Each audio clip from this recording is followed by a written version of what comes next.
This is Hidden Killers Week in Review. A look back at the most prolific stories of the week. Welcome to the podcast. If you'd like to listen to an ad-free version of this episode and all of our episodes, then search True Crime Today Premium Plus on Apple Podcasts and press subscribe. That's our premium channel where all of our ad-free and advanced episodes live, all in one place. True Crime Today Premium Plus. Search it on Apple Podcasts and press subscribe. Even try it for 3 days free. Their last breath was taken, but the mystery remains. This is Hidden Killers with Tony Brueski, featuring psychotherapist and author Siobhan Scott.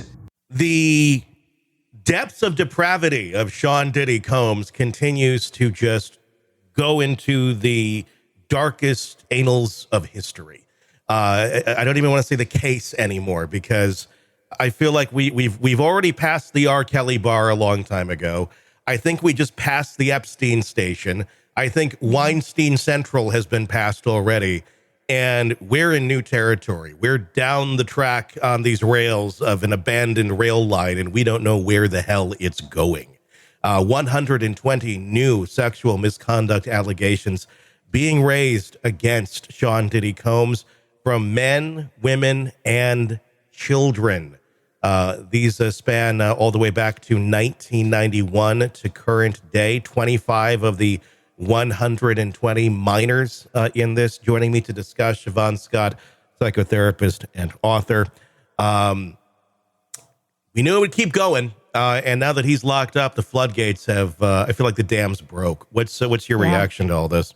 Yeah, just incredible numbers of people. And, we don't know for sure that they're all legitimate claims, but we can say significant number are. Yeah. It just fits. And he may talk about the annals of history. He may go down as one of the most notorious sex offenders in history. It's just shocking. Yes. And right underneath everybody's nose, literally singing about it, rapping about it. Right underneath everybody's face. I mean, it's funny. I go back and I look at some of the lyrics and stuff now, and we knew they were like controversial back then or kind of scandalous. But there's what is that about music that we look the other way on versus someone going out and making a statement in public that would be, very questionable and inappropriate versus, hey, if they put a funky beat to it and then they shout remix. Somehow it's more acceptable. I mean, this has been in his lyrics for 30 years. Yeah, I think there's always been a controversy about music lyrics, and maybe it's just a generational thing. People my age have probably never gotten into music with offensive lyrics. But when you grow up with it as a kid, you often, I don't even think understand when children listen to it, they don't understand what the lyrics mean.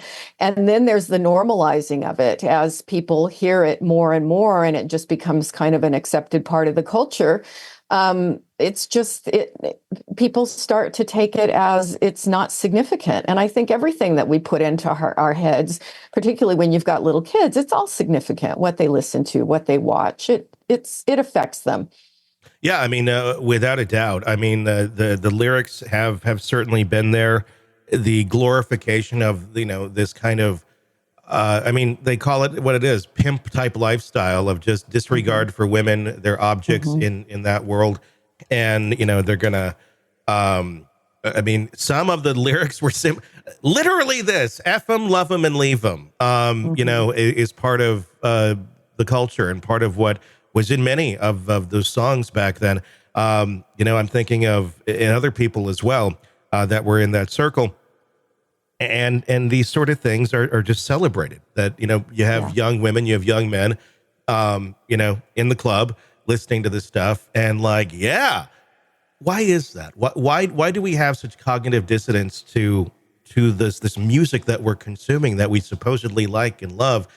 And I'm talking lyrics here that are 20 years old. I mean, I'm talking when I was younger and in that sort of a scene, and you just, I don't know, it's there, but we pretend that it doesn't mean anything, or I guess. Yeah, it's something that comes up for me all the time working with younger people about values. And I recently met with a young guy in his 20s who was trying to date, and he was very anxious about dating and had a lot of anxiety around the issue of sex and all that. And he was a very nice guy. But he said, you know what my friends are all telling me to do? They're telling me to get a girl and start buying her drinks and get her drunk and get at least 4 drinks. That's the magic number, at least 4 drinks in her, and then I'll score. And he goes, but I'm not really comfortable with that. And I'm like, of course, I'm glad you're not comfortable with that. Let's break down and talk about this attitude.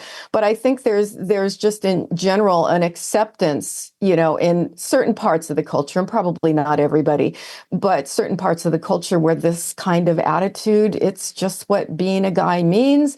And of course, young women internalize a lot of this stuff about their self-worth and, how they're so focused on their appearance. And that everything revolves around being desired by guys, and it's a lot of dark stuff. And it's a contradictory thing as well. I've always found it very interesting, especially as the Me Too movement has progressed, and I'm not against that at all. But I have found it very interesting how contradictory some can be in this, where someone can be very strong on this, and yes, let's expose these people, but then we can get down to the music that talks about the exact same thing you're against, and it glorifies it.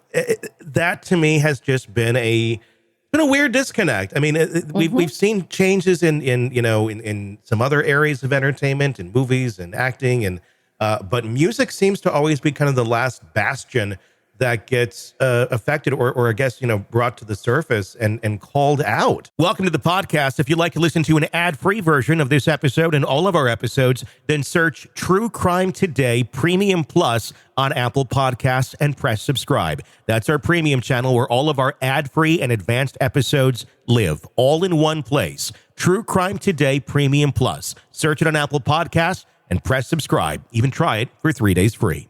You're neck deep in a dark, twisted tale, and just as the tension peaks, bam, a commercial about some miracle diet pill breaks the spell. It's like finding a fly in your soup after the first bite. But here's the fix. True Crime Today Premium Plus on Apple Podcasts. You get to enjoy your crime stories without the junk. Ad-free episodes, extended interviews that go beyond the surface, and early access to all the gruesome details. It's like swapping out a can of cheap beer for a glass of fine whiskey. So search for True Crime Today Premium Plus on Apple Podcasts. Subscribe and keep the darkness flowing uninterrupted.